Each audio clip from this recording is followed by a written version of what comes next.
Monsieur le ministre, votre présence ici symbolise votre attachement aux valeurs fondamentales, votre attachement également à la maison des journalistes. Donc vous êtes le bienvenu. Alors, vous êtes ici dans une ancienne usine de brosse à reluire. C'est vrai que pour des journalistes, c'est assez spécial. Mais cette maison, elle est unique au monde. Cette maison, elle a une âme forte. Elle a été et elle est encore le refuge, le point de ralliement de professionnels de l'information qui ont dû fuir leur pays pour avoir tout simplement exercé leur métier. Ils ont fui leur pays pour échapper à la répression de régimes totalitaires et liberticides. Ces hommes et ces femmes n'ont fait que nous donner l'état du monde, que nous informer, que nous dire la vérité. Ils ont fait que nous parler de la vérité. C'est le cas par exemple d'Aya, cette jeune journaliste syrienne qui a filmé des djihadistes en caméra cachée. Donc ces images avaient fait le tour du monde, vous en avez peut-être vu passer. Et elle a été pourchassée par Daesh jusqu'à son arrivée en France, à la maison des journalistes. C'est le cas également d'Ali, qui est journaliste yéménite, écrivain également, qui a écrit sur la situation des femmes dans son pays. Et voilà, donc il a été persécuté pour ces raisons-là. C'est le cas d'Élise, une jeune journaliste, une journaliste burundaise, qui a mené des investigations sur les régimes en place et qui a été menacée elle aussi, et qui a laissé ses 3 enfants au Burundi. C'est le cas de Johnny, centrafricain, dont le frère a été assassiné à sa place.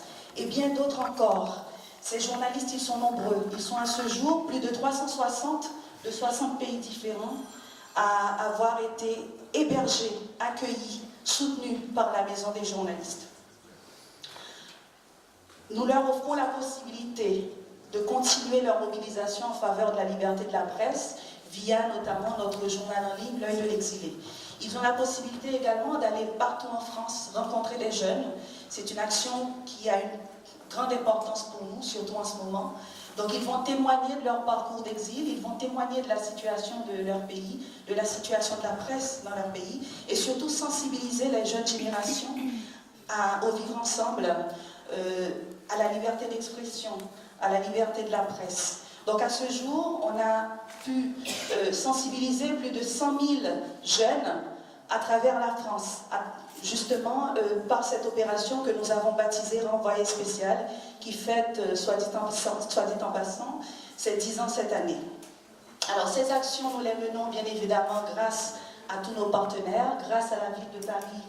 Madame Lévu nous a fait la gentillesse d'être présente aujourd'hui. La mairie de Paris qui a mis à notre disposition ses locaux, qui nous accompagne également pour la réalisation de grands événements comme des conférences débats, des expositions d'envergure.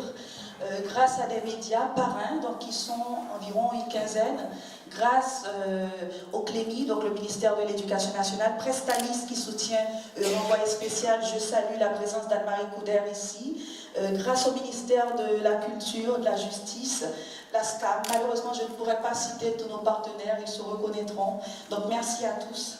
Donc permettez-moi aussi, Monsieur le ministre, de saluer le travail et le soutien, le fidèle soutien de Patriciana Sparatini-Thielé, l'ambassadrice des droits de l'homme, qui nous accompagne et qui nous soutient. Voilà, Romain Nadal également du ministère.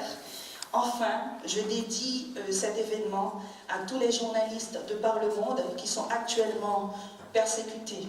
Je dédie cet événement également aux héros de Reporters sans frontières, notre partenaire. Voilà, donc Monsieur le ministre, chers élus, chers journalistes, chers invités, la maison des journalistes a besoin de vous, plus que jamais. Merci.